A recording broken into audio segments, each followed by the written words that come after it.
अपने चुनाव के दौरान लगातार कहा था, मेरे सीतामढ़ी के लोग पलायन सबसे ज़्यादा बिहार के हिसाब से बिहार में सबसे ज़्यादा सीतामढ़ी के लोग पलायन करते हैं। उद्योग धंधे को लेकर क्या कहेंगे? मतलब वही वही मैंने कहा आपको, वो विकास की जो यात्रा है वो सीतामढ़ी की वो शुरू हो चुकी।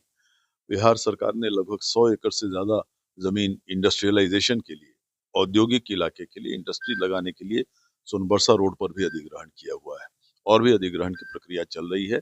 अब और जैसे मैंने कहा, एक बार ये मंदिर भी बन जाए तो जब करोड़ों लोग यहाँ आएंगे तो कितना ज्यादा पैसा इस जिला में आएगा। जो हमारे धार्मिक सैलानी आएंगे, जो दर्शन करने आएंगे, पूजा पाठ करने आएंगे, तो कितना ज्यादा पैसा यहाँ पर इस जिला में आएगा, आप कल्पना कर सकते हैं। तो वो जो इतने समय से लंबित यात्रा था इस जिले का, वो अब उड़ान भर चुका है। मुझे पूरा विश्वास है कि सीतामढ़ी का भविष्य बहुत बहुत बहुत ही उज्जवल है। मतलब लगातार आप मुसलमानों एवं जादुओं का काम आपके दरबार में देखा जाता है, जैसे आपके यहाँ लगता है, सजता है दरबार। यहाँ सबसे ज्यादा मुस्लिम समाज और यादव समाज के लोग पहुंचते हैं और काम करवा के जाते हैं, लेकिन आप दो शब्द बोल देते हैं, उस वीडियो को कैसे कैसे वायरल किया जाता है, कहा जाता है कट कट होता है। वो मैं उन्हें याद दिलाता हूँ उन लोगों को कि मैंने तुम्हारा काम किया है, अभी भी कर रहा हूँ, लेकिन समय पर तुम भूल जाते हो। और ये मैं याद दिलाऊंगा, किसी को अच्छा लगे या बुरा लगे, उन्हें दिलाऊंगा, इसलिए कि वो मेरा फर्ज है।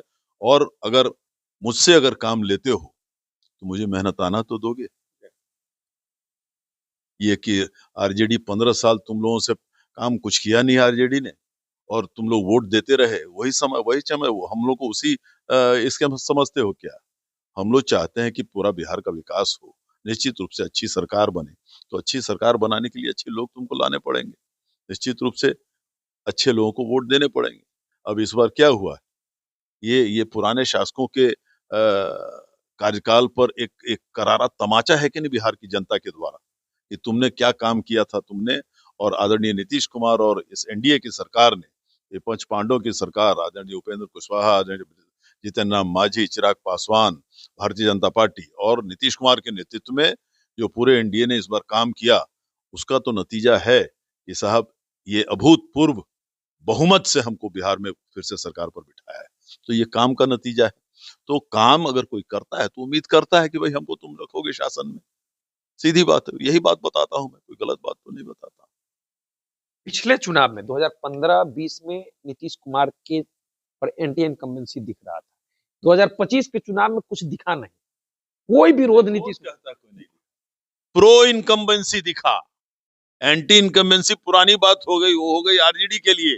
Pro incumbency for Nitish Kumar दिखा, नीतीश कुमार के हक में इनकम्बेंसी था, नहीं हुआ। इसलिए यहाँ इस बार दिखा कि लोग उनसे इतना ज्यादा खुश हैं कि अभूतपूर्व बहुमत दे रहे हैं उनको, उसे प्रो इनकम्बेंसी कहा जाता है। ये प्रो इनकम्बेंसी था, इस बार वो था।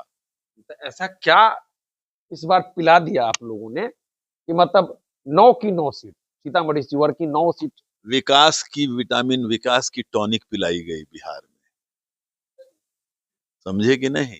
Vitamin D for development, vitamin P for peace, vitamin B for brotherhood, vitamin C for cooperation. सब चीज इस तरह का बिहार में आया, उसी का नतीजा है कि बिहार की जनता ने, मैं तो समझता हूँ कि मुझे डर लग रहा था कहीं ऐसा ना हो कि 300 पार हो जाए, हमारा जितना सीट है वो यहाँ पर उससे भी ज्यादा पार हो जाए, 243 जो है उससे भी पार ना हो जाए। तो हम तो ये समझ रहे थे कि कहीं 243, 240, 225 तक पहुंच जाए, जिस तरह से घोड़ा दौड़ रहा था चुनाव के इलेक्शन के रिजल्ट के दिन। हम लोग सही में समझ रहे थे कि 200, 225, 200 कहाँ से कहाँ चले जाएगा। लेकिन ये बात तो हम लोग हमेशा से कह रहे थे कि हम लोग 150 से 175 के बीच में जरूर आएंगे। 200 पार, डबल सेंचुरी डबल सेंचुरी हो गया।